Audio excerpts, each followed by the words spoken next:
All right, guys, I've got 2 boxes here. They're both heavy. So I've got a box of, I don't even know which box shipped. So we're gonna have to open these and figure out. So I guess we'll kind of see together. But once I start to open it, then I should realize like what they are. Hopefully this angle isn't too bad. And then I got this box right here. So hopefully that is a good thumbnail. I might put both boxes in. It is muddy, it is wet, it is cold. It's like 40 degrees out right now. I'm hoping this video is gonna be a lot better than the last one. The last one was like 8 minutes long and I opened 4 things. So let's get right into this, guys. I've got my phone on a tripod right now, which is on, oh my gosh, it's gonna fall on the stones. My phone's gonna break. It's like wobbling right now with the wind. So hopefully the wind isn't an issue right now. We know it is. Everyone knows it. It is. Probably. You guys probably can't even hardly. You get. Okay. So hopefully this is better. And hopefully it's slightly more out of the wind. So obviously my phone was about to just have a breakdown and fall. But so this box right here has, I don't even know. It's got, I think, 8 things. It's got a lot of plants. We might be doing way more than 250. So I know that this big box down here, I know that that box down there has got around 190 trees. Trees should be about the easiest things to plant. This is the list for the small box. So I've got, I guess I'll just like list these things off as I go. But I will tell you guys the quantities right now. So one of these bags has 100, 100, 10, 10, 10, 10, 10, 10, 10, and 10. I gotta plant all of these today plus 190 plants. Like I can do it, but it's gonna take forever. But so all these are not gonna be in the same order as this. So I'm gonna put this away and get back to it. Okay, so I'm gonna leave these in the bags right now. But so the first thing, Monarda Be Bright. I don't know if I should like adjust this or what I should do, but this is what the bags look like. So they're coming in basically just potting mix. Like the stuff with vermiculite and like I don't know, but anyways, they're coming in bags like this. So they are bare root. I don't see any growth on these. Okay, maybe a little bit, like the new growth is a little bit white, but so these are about completely dormant. These right here are a Monarda Be Happy. So I don't know where I should even throw these. So the Be Bright I believe is white. The Be Happy is maybe blue. I don't even know. Okay, Monarda Beauty of Cobham. That one right here, I'm gonna plant some of these on my mound. This one right here gets like 3 foot tall and spreads faster. I'm pretty excited, but this is supposed to be a faster, taller growing one. There's supposed to be 10 in here. This bag doesn't look very big, so now we've got 100 strawberry. These are ever-bearing, ever-sweet. So I don't think I had these last year. I had some ever-bearing varieties, but that's 100 strawberries right there. It's pretty heavy, and so I've got 100 of those, and of course I've got 100 strawberry all-stars. So this bag does not seem very big at all. I'm going to do these in smaller pots, and probably 2 or 3 to a pot, probably 3 to a pot. That sounds a little bit better for my customers, but I'm going to, I'm going to do these in smaller pots so I don't see any right around me to like grab or anything. But these are going to be very difficult to plant. Doing 3 to a pot, you're going to have to, you can't just throw them in and pot them. You're going to have to be a little bit more careful about those. We've got an authentic Dutch stroopwafel mini caramel. not really worried about the company. I mean, the only way you're going to be able to buy from this company is if you're like another grower. But they also have minimums and stuff. Okay, so now we've got 10 Veronica pink marshmallow. With the name pink marshmallow, that really should sell it. But Veronica's pretty reliable. He's got some good tags too. Tags will help sell those. I also have some really good Veronica bench cards. And so now we've got 10 rhubarb Canadian red. I had a woman who bought like 6 of my rhubarb last year right as I potted them. They came big size, just like these. They came bigger than this, honestly. These are pretty big and long. But I got some Victoria rhubarb, 10 of them last year from this company. And I sold most of them. I had 2 left. But the 2 that I had left, like, they pretty much died, or like they went dormant. I don't even know, like August or something like that, and I just left them in the pot. I asked an Amish woman about the rhubarb, and she said that they tend to like die back like that. So if you're wondering about rhubarb,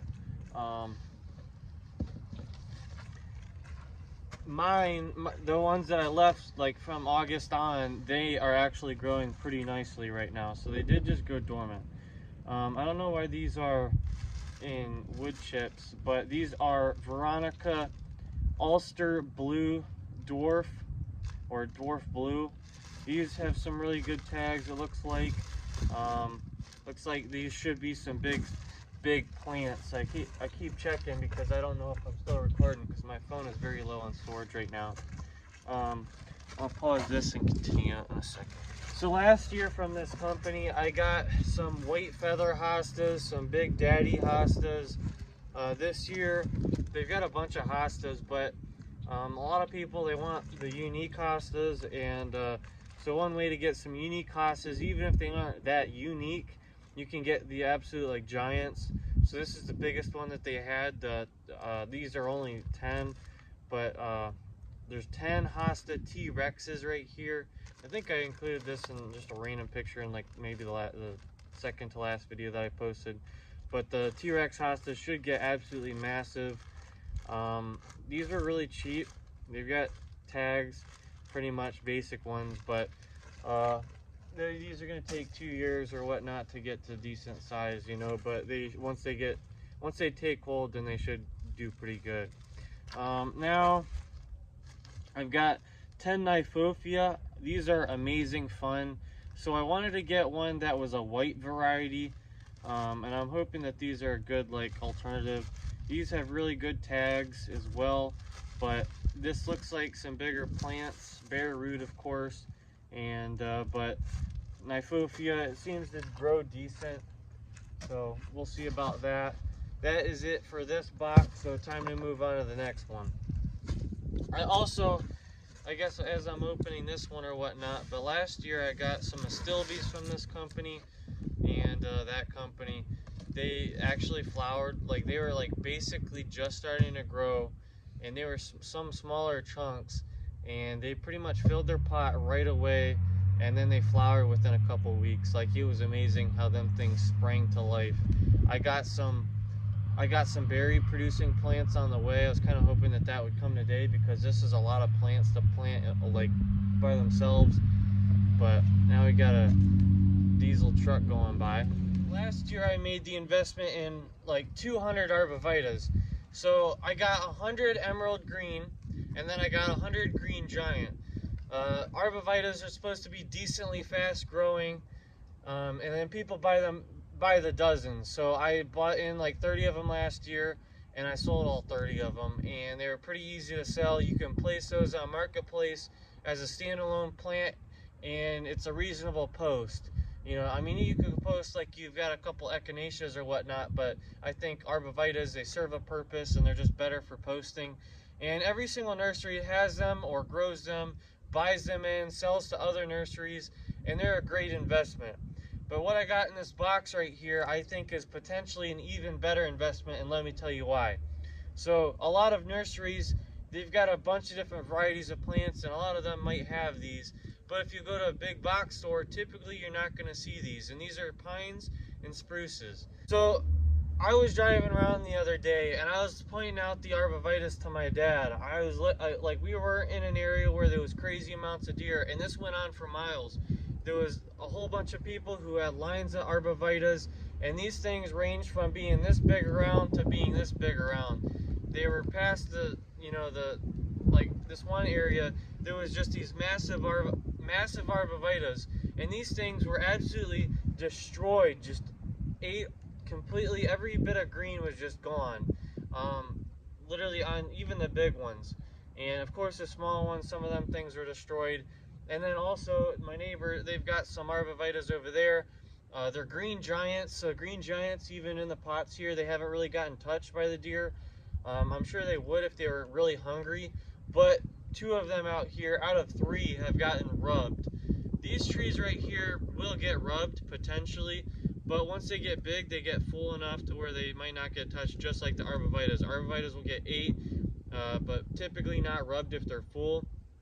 Those ones had dead patches, so they kind of got in there and just destroyed them up.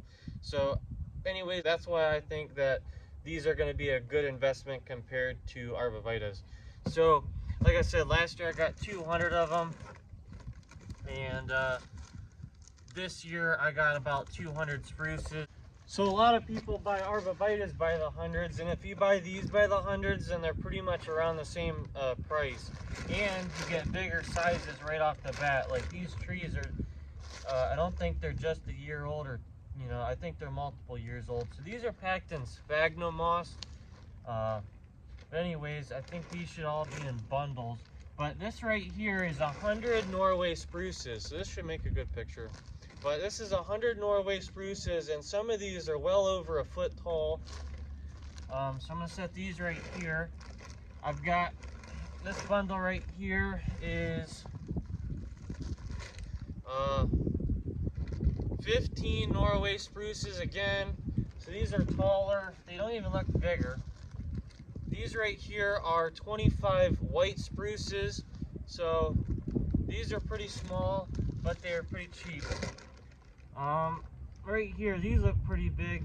These are Colorado blue spruces and 25 white pines. White pines are a lot smaller of a bundle. So, and then I guess that's it, guys. Just a lot of moss. So if it was a little bit drier out or whatnot, I'd maybe put it on my head and kind of look like a crazy person, but for the thumbnail. But anyways, that's that. I think that these are going to grow, you know, reasonable. They're also zone 3 and zone like 3 to 4 or 5, I don't know, for the white pines or whatnot. But the spruces, at least, they're very cold hardy. Some people like the green giants are zone 5. But I think that's going to be it for this unboxing video. I might include a couple of clips of like everything potted out, because it's going to show you how many I got. Alright guys, we've got 2-gallon Norway spruces right here. I filled these up about 3/4 of the way, and as to not use so much bark mulch and stuff, and also you don't have to dig so big of a hole. And so I'm going to put some Osmocote on these, and then I'll show you these over here. And over here we've got around 100 Norway spruces, some more Norway spruces, and then these right here are white spruces. You got white pines right here, and then you've got Colorado blue spruce. So if you're wondering as far as what these look like, the Colorado blue spruces, we've got some of those in the front yard there. Since these are seed grown, just like the ones planted in the yard, I'm assuming, those ones are varying different blues. So you got some that are green like a Norway spruce, and then you got a couple of them that have a little bit more blue to them. So they're gonna all kind of vary a little bit, and as they age they might kind of get some darker blue colors. White pine, that's probably one of the most common ones that people would plant in their yards. And then white spruces, I don't think people really plant those too often, but this one I think might be, or maybe it's black spruce, but white spruce might be a good one for Christmas trees. And then Norway spruces, we've got some of those in the side yard over there. Those ones have been pretty decently fast growing. And so like I was saying earlier in the video, deer should not eat these. Even the new growth, I don't think that they will eat them. They haven't ate any of ours, and I haven't seen that anywhere else, but they have rubbed them. So you might want to keep a cage around them, try and get them as bushy and full as you can, and then if they are completely full, then they shouldn't get rubbed, but you might have to wait a couple years. But anyways, I would recommend getting these over just bare root plants, because these are going to already be started. The roots are going to be a little bit more mature, and I put some Osmocote in each one, and so that'll give it a little bit of fertilizer. So that's going to be it for this video, though. I'm not going to show the other plants because they're dormant, so it'll be just empty pots. Obviously very boring, but I still have to plant those, and the sun's setting. Sorry, it's setting. But anyways, guys, subscribe, like this video if you liked it, or but anyways, thank you for watching. Subscribe, I think I might have said that already, but follow me on Facebook as well. Comment if you have any questions, or if you have any suggestions or anything like that. But thanks for watching, guys.